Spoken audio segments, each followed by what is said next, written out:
long as I can... Hang on, tell you what. No, you're right. I'm wrong. Oh, what was it? Can we put that in future references? We've got that on camera now, we can say that.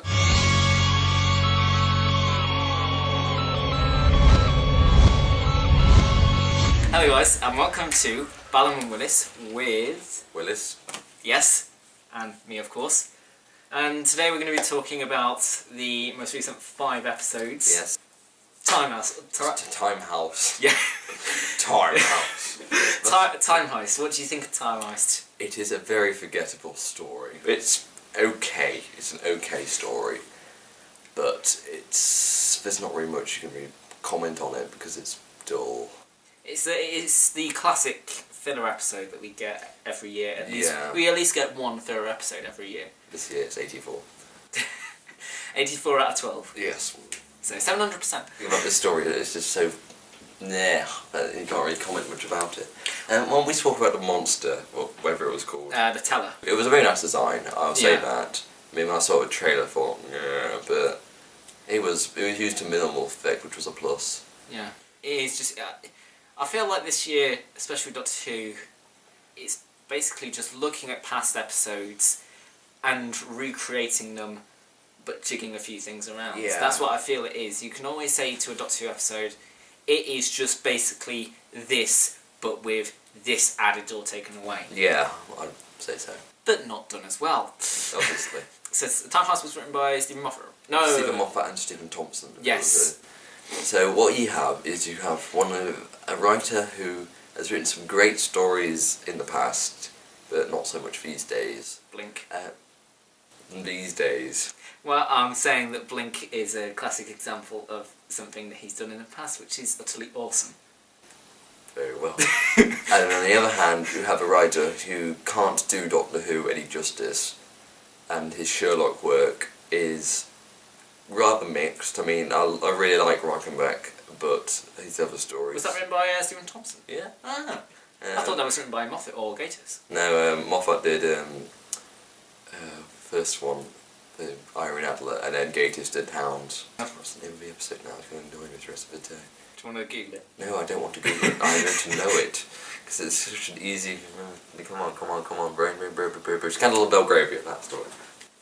Okay. Talk about the 2 companions as well. The 2 additional people like Sai and Salibra, was it? Yeah.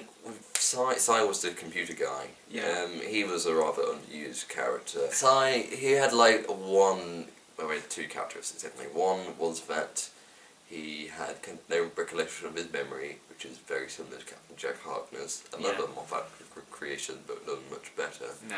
And the other is that he's a computer guy who you just pack into stuff. Which was basically Clara to start off with, because I remember when because they were trying to give Clara a bit of difference to the other companions to start off with. So she was meant to be a computer hacker. Can I ask where that's been in the now nearly 1.5 series? Anyway, back onto Time Heist. Time Heist, yeah, and then Salibra, the shapeshifter, very underused. She should have been kind of the person behind it all rather than Doctor. If I remember reading somewhere, like, someone's idea of it is like, she was behind the whole thing. She used her shape-shifting powers for her own advantage rather than the Doctor say, oh, I pity this woman who's ripping off Inception. It's very much Ken Watanabe in Inception. Yeah. We remember these things. I mean, maybe I watched it recently. But let's give it a ranking. Go on. Well, start. What did I give it? Like, we briefly stop with this brief interlude while I'll find out what he rated it originally. I've been forgotten, Joe. I've been married a long time ago. Where did you come from? Where did you go? Where did you come from, Cotton Eye Joe? Time Heist gave it a 2.9 out of 5. Okay, so... That's a 5.8. I'd give it a 5. I like whole numbers, if you haven't guessed. Yeah. I give it a 5 out of 10. So anyway, next one. The Caretaker with Stephen Moffat and Gareth Roberts. I like Gareth Roberts. It's funny at times. I sort of liked it. There's been times this series where, like, my mum and my sister, like, they've watched it with me, which is a miracle in its own right. Yeah. And they've asked me, oh, what did you think of it? And there's been times when I just say, I honestly cannot say, because I do not know. It's a comedy episode which Gareth Roberts does really well. Yeah. In Shakespeare Code, you've got a new one was closing time. Closing time I've actually found quite good for initial viewing.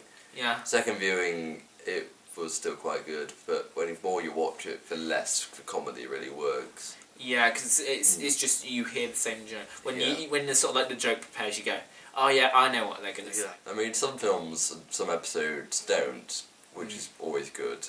But with Doctor Who, sometimes, especially with recent years, the comedy can be hit and miss. Yeah. And The Caretaker isn't really an exception. I feel like, you know when in the sports hall when Clara was trying to lie to Danny and say, oh, it's all a play. I don't know whether, was that meant to be funny? That hurt me. Emotionally. I don't like the fact that Clara is such a compulsive liar.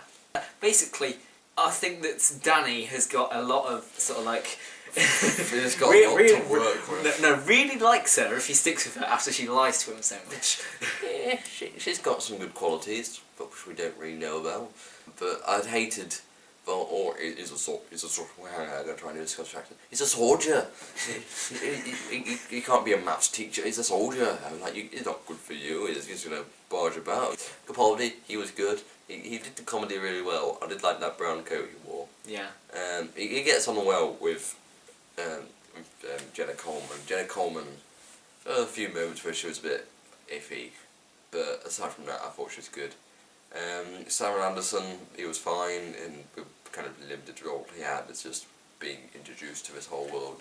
Yeah. I like that he kind of put his foot down on the Doctor and his antics, but not to the point where he was threatening Clara to break up with her. Yeah. I mean, it was bad enough that they got together for stupid reasons. The fact they're going to break up for stupid reasons as well was stupid. And then there was Courtney. God, don't mention Courtney. Courtney is one of many child actors in the past 3 years, ever since The Almost People.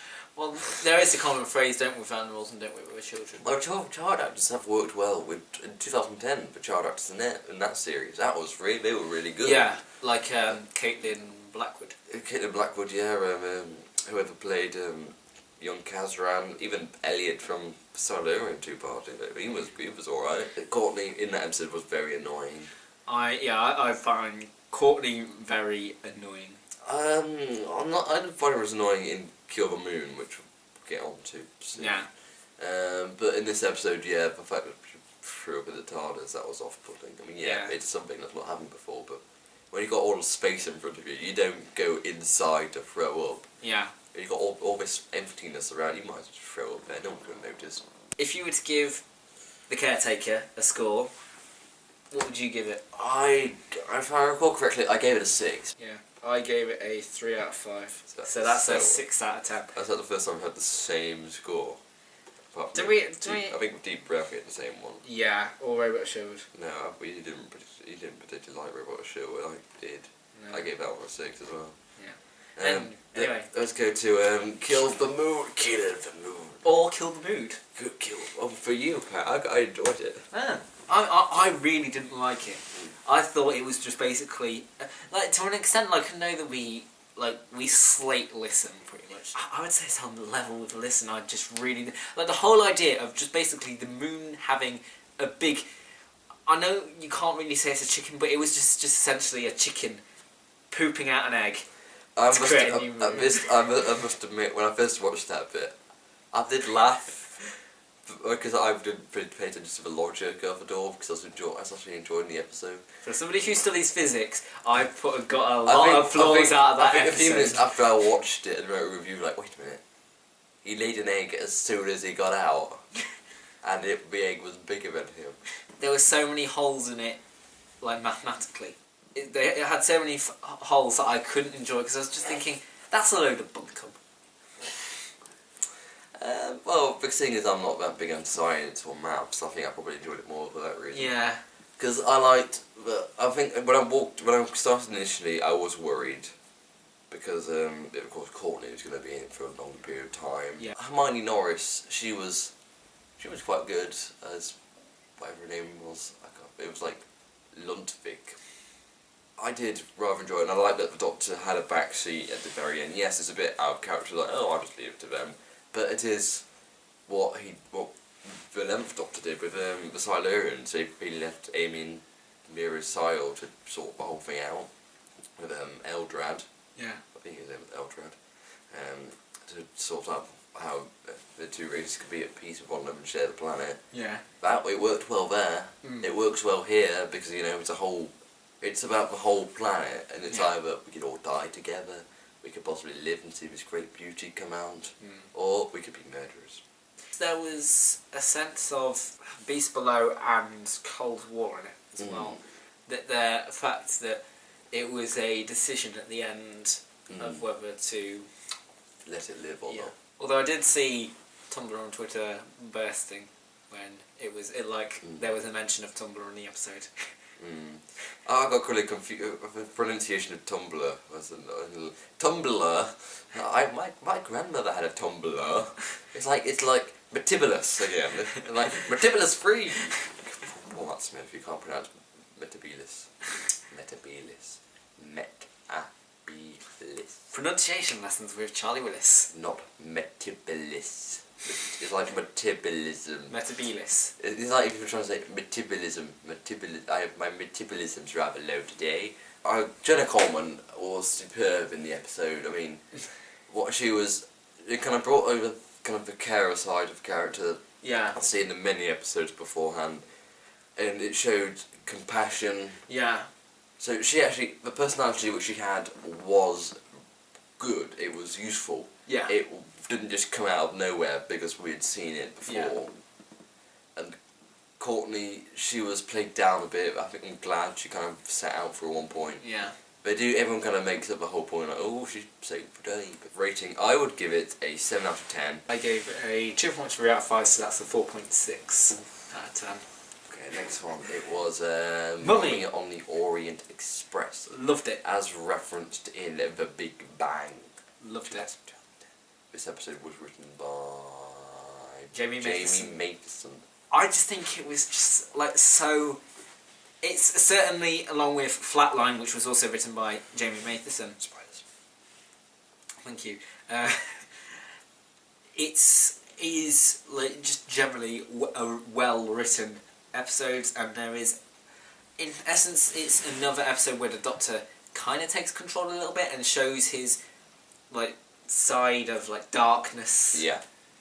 Absence of light. But darkness. No parents. I also liked Frank Skinner's character as well. I was a big fan of him because when Frank Skinner first came up, he sounded awfully wooden. It sounded very scripted. Especially like, oh, maybe I was the killer. I'm like, are you reading a script? Is there someone behind telling you? But it's just like Frank. It's this one right here. Yeah. Reminds me of the taxi person from Study in Pink. But more on to you. What you're the guest here. What do you think? I wasn't a big fan of it. I found it very overrated. I mean, I probably need another viewing of it because I've only watched it once. But when the episode aired, everyone exploded about it, like, oh my god, it was brilliant. It was brilliant. Brilliant. Including you. Well, no, I didn't because I was away. Okay, well, I wanted once he got round to it. Yeah. I like all the Tom Baker references. Those were quite. Yeah. They were unexpected and quite funny. The mummy itself, nice design, but very lackluster in. Because I found it very distracting how whenever kind of the clock started, it would happen. I think before the mummy was actually seen.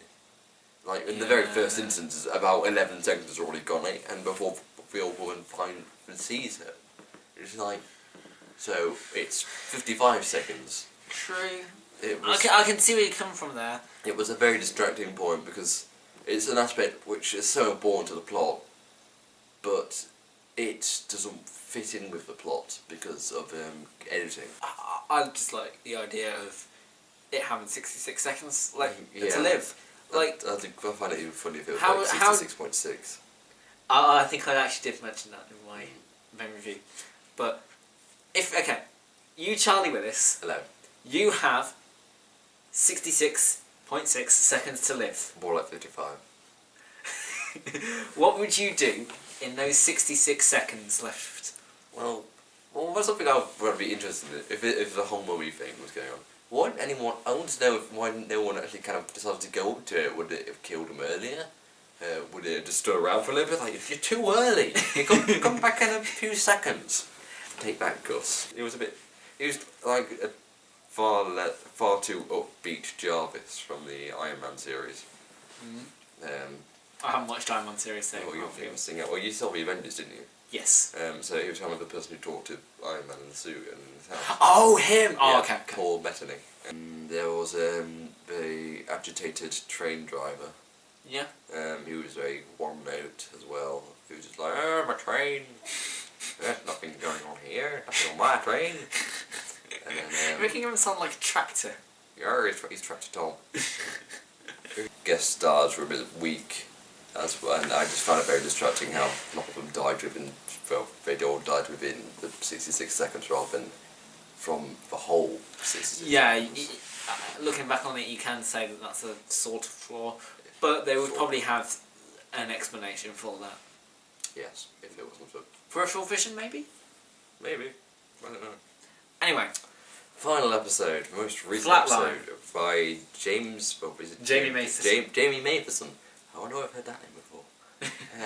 It's almost like he wrote the previous episode. Yeah, I preferred Flatline a lot more to Mummy. I liked Flatline probably on the same line as Mummy, but on a different way. I mentioned in my written review on my blog, if you haven't already read it, you can Don't worry, there's flying TARDISes telling us where your blog is. Good, it better be. Because I mentioned that with Doctor Light stories, when they first were introduced in 2006, they were both flawed, terribly flawed, to the point where they usually said they're like the worst of the show's history. And ever since then, all the episodes have improved. I mean, everyone goes on about Blink.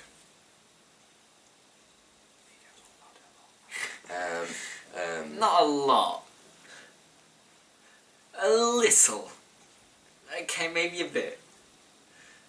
50% of the time. There we go. And then, of course, the year after Turn Left, brilliant episode. Blink is also a very good episode. Thank you. It's excellent. Favourite episode of all time. There we go. So when it especially when I approached it, of course, with Jamie Matheson writing it, I was a bit precautious because I didn't enjoy Mummy on the Orient Express. Right. But I was genuinely surprised by how much I enjoyed it. I was surprised that I was fine with the whole shrinking TARDIS thing. Because I remember all the publicity for all the filming photos. Oh god, they're doing those, aren't they? They're going to do Planet Giants version 2. Or Legopolis. Yeah. I was a bit sceptical as well, because we've had Deep Breath where it says be scared of breathing. Yeah. We've had Listen, which is be scared of things under the bed. And now we've sort of got be scared of the walls, and I was a bit sceptical thinking. Clara was enjoyable. Yeah. She could have done it really badly, the whole pretend to be the Doctor thing. She could have phoned it in really really badly. Yeah. But she didn't. Yeah. She only really... I mean, yes, she did kind of rely on the Doctor too much, because he was more like a Deus Ex Machina in that sense. Yeah. He had, here's a device. Yeah. Something out, here's my hand, here I get the TARDIS out on the door and show them about what's going on, but I do exist and this is a serious matter. But aside from that, she really held the ground. She was quite smart in the whole situation. I liked how she resolved the situation. Yeah. Even if it was just get the Doctor better and he'll save us from screwdrivers. Yeah. I did like the way that they resolved it as well. It was very... It was very smart, I admit that. Yeah. And Rigsy was enjoyable enough as But the others weren't. Really. No, the train conductor, the train driver, he kind of just comes out of nowhere. It's like, oh, you saved my life. I've only been here about 10 minutes. 2 train drivers in 2 episodes. Yeah. We know what Jamie Matheson likes. Choo choo. One thing I have to comment on is that scene with the policewoman who sinks into the carpet. Go on. That is very much an improvement over the last time they've done that sort of thing with Night Terrors. Because if you remember that guy sank. It looked so bad. Yeah. I mean, I watched how he did it, and I thought that was kind of smart. Yeah. But here, it was so much better because it was a bit more gradual, it was a bit more polished. Yeah. It just worked a whole lot more than just someone slowly falling into some water, and then it brought it that way a little shimmer at the end. That's stupid. Yeah. But here, it really worked. I just really enjoyed the monsters. So, now, your score. I remember I gave it a 7.4 out of 5. Out of 10. I gave it an 8 out of 10. So, Yeah. my highest of the series so far, Yeah. and probably my highest since Day of the Doctor. So, well, according to my review scores on my Doctor Review, Into the Dalek, Mummy on the Orient Express, and Flatline are my favourite 3. My favourite 3 are Flatline, Kill the Moon, which is getting quite a lot of hate, surprisingly. I think it's just because of that abortionist thing. Not just from you, like on Doctor Who TV. Yeah. They put it quite low in this. But I'm going to say Robot of Sherwood, because I quite enjoyed that too. Yep. But not to a degree of like Kill the Moon or Flatline. Shall we end it off? Let's end it off here. Okay, so, anyway guys, thank you so much for watching. Thank you, Charlie, yet again for coming. Yes. Um, Thank you to my immune system for working this week. and so, I've been Ballaam, I've been Willis. and this is the end credits. Bye.